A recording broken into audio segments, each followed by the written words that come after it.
The Toronto Blue Jays and Chad Green have agreed upon a contract, and today we're going to try to provide to you the real reason as to why we think they came to an agreement on this episode of Jays Digest.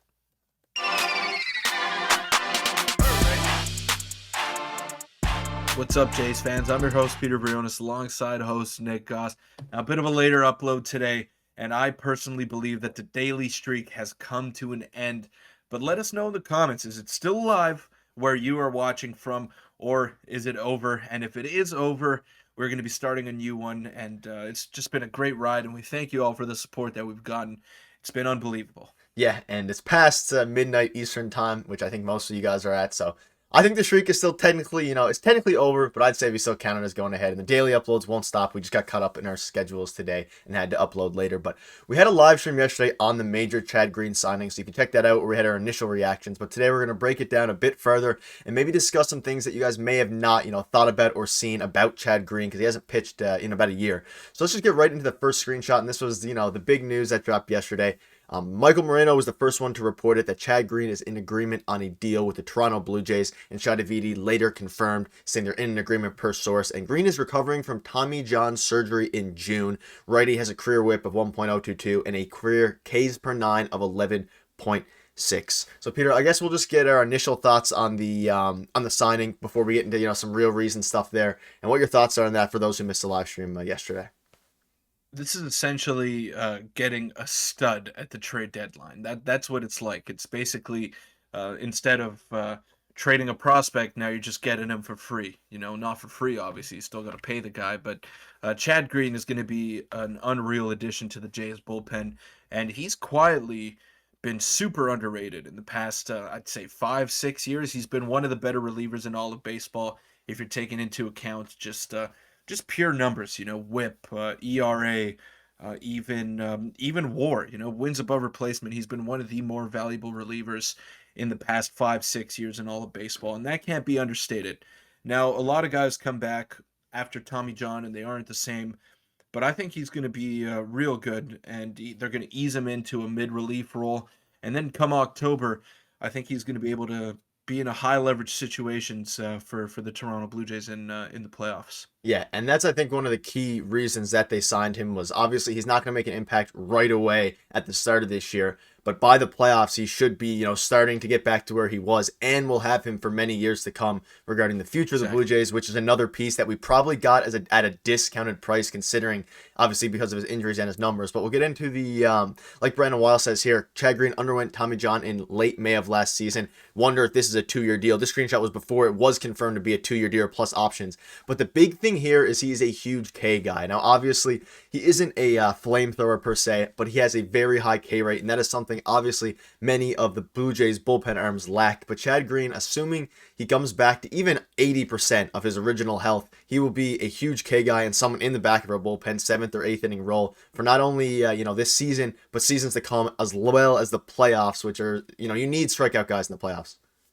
Yeah, absolutely. And despite his Tommy John surgery, I read somewhere that there were over 20 teams interested in Chad Green, and he chose the Blue Jays. Now, for whatever reason, maybe it's the opportunity to win. Maybe it's a contract that was best suited towards his needs and where he's at in his career right now. But I just think he knows that he has a chance to win with this current group of guys in Toronto, and he's going to be joining an already real good bullpen with Eric Swanson, Jordan Romano, Anthony Bass, Jimmy Garcia, just to name a few. And there's a lot of options in that bullpen. The depth is unreal, and I think that's why Matt Gage was DFA'd. There's just no room for him anymore, and you rather hold on to starters like Thomas Hatch, Zach Thompson, and even Trent Thorne to a certain extent. So I think this is going to be a great addition for the Blue Jays.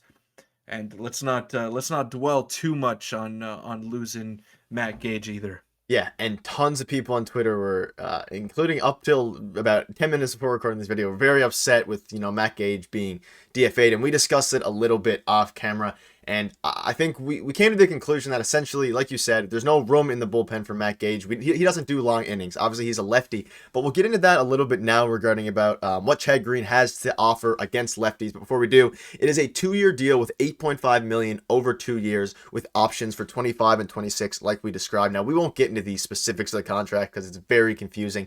You can do some research on that yourself. There's basically just a ton of different options, mutual options, team options, player options, but if the Jays want him, they can have him for years to come. Now, regarding lefties and his stats, here are his career numbers. Sorry, 3.17 ERA, great FIP, great K rate, amazing pickup, and he just screams, someone who I feel like not only this year, next year, and into the future might be one of the most underrated pickups of the past 5+ years for Ross Atkins and Mark Shapiro.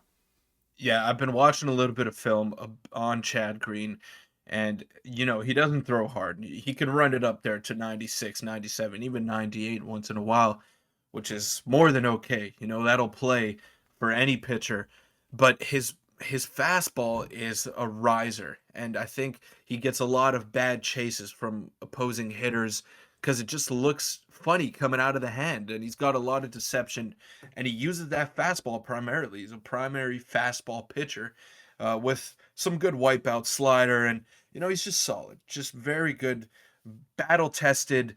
Been in great Yankee bullpens, and he's been one of the top dogs in those bullpens as well. So I expect nothing less than just a seventh or eighth inning shutdown guy once he's fully healthy. Yeah, and we'll get into pop up a couple of screenshots here. So here are his career stats, and as you've been alluding to, he's been very, very good, very consistent in his time in the majors. Obviously, he missed most of last year, only played 14 games, but he's been under a 3 ERA. In every year besides a couple of his career, he's always been great, and he's had some of the best peripherals. And one thing we do want to touch on is this right here, and this is kind of one of the main and the real reason that Matt Gage may have been DFA'd alongside why they picked up Chad Green is because his numbers against left-handed hitters in the past few years has been excellent. 2.97 ERA, great FIP, very low average, great K rate at almost 31%. And he goes on to say that those insane reverse splits will be massive if he's healthy down the stretch next season. And I think that is a part and a big reason as to why they may have DFA'd Matt Gage, because obviously Matt Gage is a lefty specialist. He, is a lefty pitcher, of course, but he doesn't provide any bulk, so they'd rather keep Thomas Hatch and Trent Thornton. And if Chad Green can take care of lefties, and that's kind of been a theme, Eric Swanson's not bad against them either, and all these other players, I think that's one of the main reasons they got Chad Green. Very good against lefties. You can never have too much starting pitching, and that's one thing I cannot stress enough to each and every one of you watching this video right now. Now, you can always transition a starter to the bullpen, but it's nearly impossible to transfer from the bullpen to a starting role. Your arm just won't be able to handle it. Your training regimen will be all out of whack.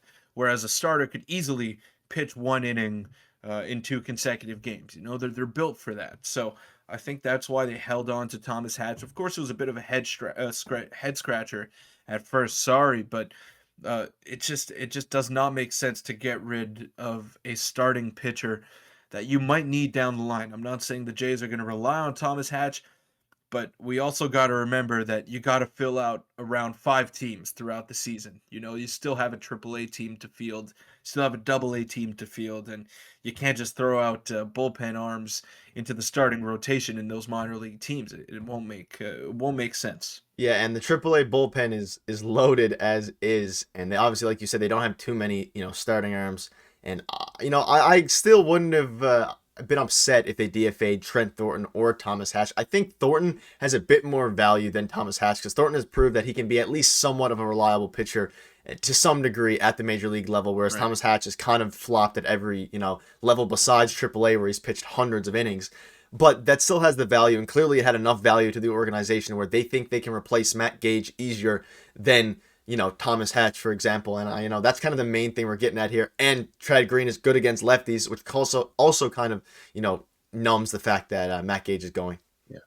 Yeah. Now I'll ask you this, Nick. So you said the AAA bullpen is stacked, and I agree with you. Like, let's fire off some names here. Got Yasser Zulueta, who's probably going to be there. Junior Fernandez, who's probably going to be there, and maybe even Nate Pearson.